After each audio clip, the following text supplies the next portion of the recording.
of that period? Well, I think it's necessary to contrast it with what's happened in the interim.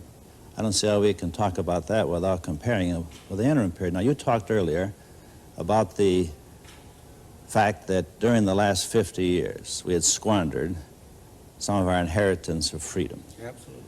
And I believe during the last 50 years, we really have improved our freedom. I spent over half that time working for one of the world's largest industrial companies, the DuPont Company, deeply involved with the launching of new ventures and got to know the free enterprise system well and have a very healthy respect for it. But during that interval, and particularly during the last few years, when I've been more involved with government and with environmental matters, I have become convinced that our freedom was improved when the people are allowed to add to their freedom in the marketplace, the freedom for voting with their dollars in the marketplace, the freedom to vote with their ballots in the polling place, to put some restraints on the excesses of the marketplace, particularly when you're concerned with such things as the long-term impact on our health from the pollution of our environment, the introduction of carcinogenic materials, or the irradiation of our people with nuclear products. What about putting some restraints on the excesses of government? Hasn't that become an ever more serious problem? How is it that a government of the people, supposedly, does things which a very large fraction of the people would really prefer not to have done, such as overtax them, overgovern them, overregulate them? I think you're looking, again, at one side and not the other. And of course, I agree we have to look at what's happened in the interim. We're better off than we were 50 years ago. Never would deny that. But we stand on the shoulders of the people who went before. We have to look at how much they achieved from where they started. And that was a period in which you had the tremendous influx of immigrants from abroad, millions and millions and millions of them. When you opened up a new continent, when you had achievements. Milton, are you saying, though, that there's any sense in which you'd rather go back to those circumstances where there are no regulations of factory work, no hours, limitations on hours of work? Do you want to return to that, or do you just say that was a stepping stone to where we are now? It depends on what you mean by circumstances. I don't want to have to go back to using a horse and buggy instead of an automobile. But I would prefer to go back to the kinds of governmental regulations or absence of regulations, the greater degree of freedom which was given to individuals to pursue one activity or another, which prevailed then than which prevails now. I think that really our industrial leaders have been dragged into the future screaming. They resisted the child labor laws, they resisted Social Security, labor unions, and now the environmental movement. Once the government forced them to pay attention to those by the voting of the people on the ballot box and in the polling place, then the industrial leaders, business leaders, paid attention to those rules and have done a good job in most cases of abiding by them. Excuse me. Bob Galvin is an industrialist. Now, come on, is that a fair statement? Maybe the industrialists have a clearer view of history and its prospects. The most precious asset we possess is freedom.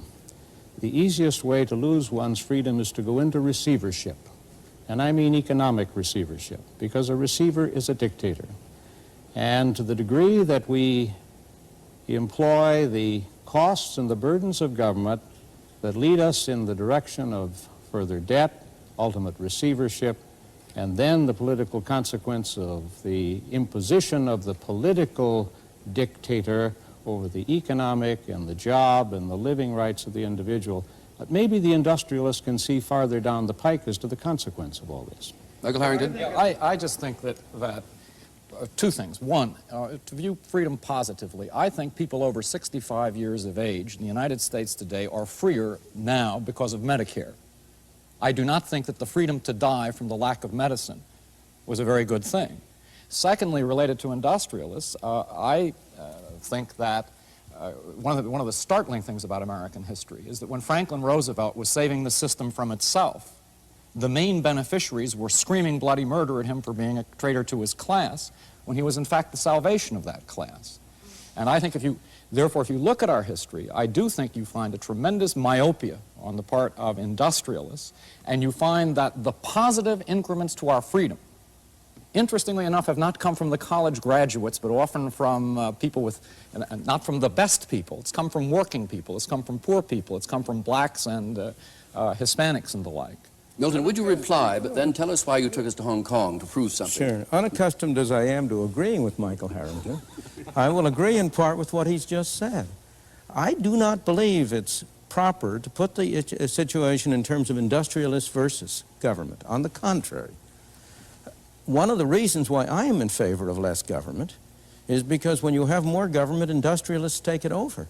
And the two together form a coalition against the ordinary worker and the ordinary consumer. I think business is a wonderful institution, provided it has to face competition in the marketplace, and it can't get away with something except by producing a better product at a lower cost. And that's why I don't want government to step in and help the business community. Now, I want to go to your question about Medicare. There are many people who have benefited from Medicare, but you're not looking at the cost side. What has happened to the people who are paying for it? It isn't, we don't have a free good. It isn't coming from nowhere. And are they benefiting from it in a cost-effective way? Those are the questions. It's demagoguery, if you'll pardon me, Michael Harrington, to say the people who have Medicare are freer. Of course, in one dimension. But they themselves have been paying all their lives.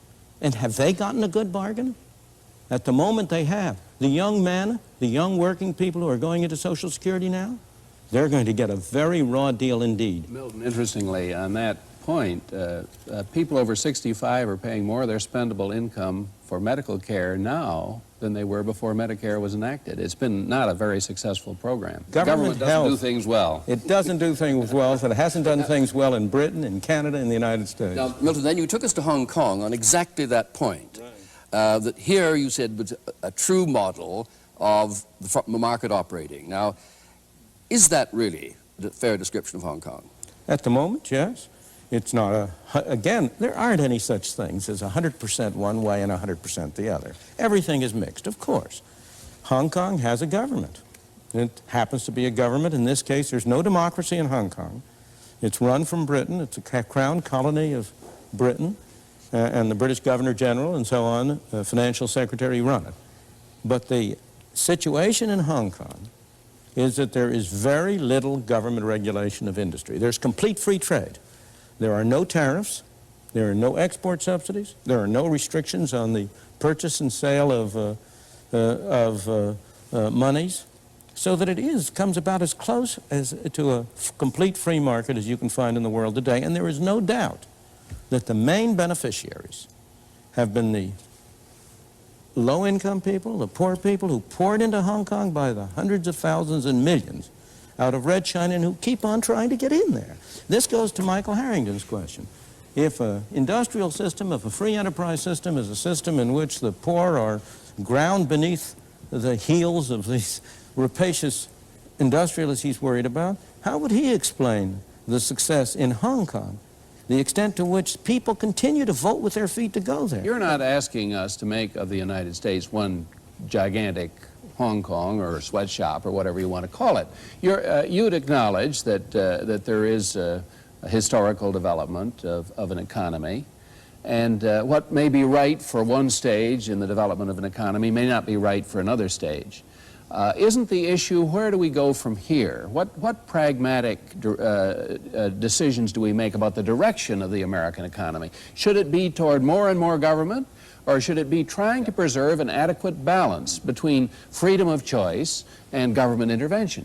Again, the problem is to distinguish two things. This comes back to an earlier comment, the circumstances in terms of the physical arrangements, and the circumstances in terms of the rules that guide the society. Now, in the case of Hong Kong, of course, I'm not asking that we crowd our people to a density of population such as Hong Kong. As Hong Kong is a marvelous example just because its circumstances are so terrible, its physical circumstances.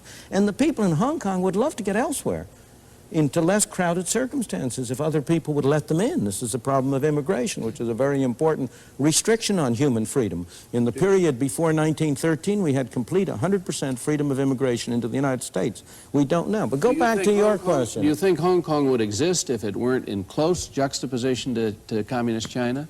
Hong Kong would exist. It is very dubious that it would have the policies it has now if it weren't in close juxtaposition to Communist China. Well, now, but to answer your question directly, yes, I am in favor of the United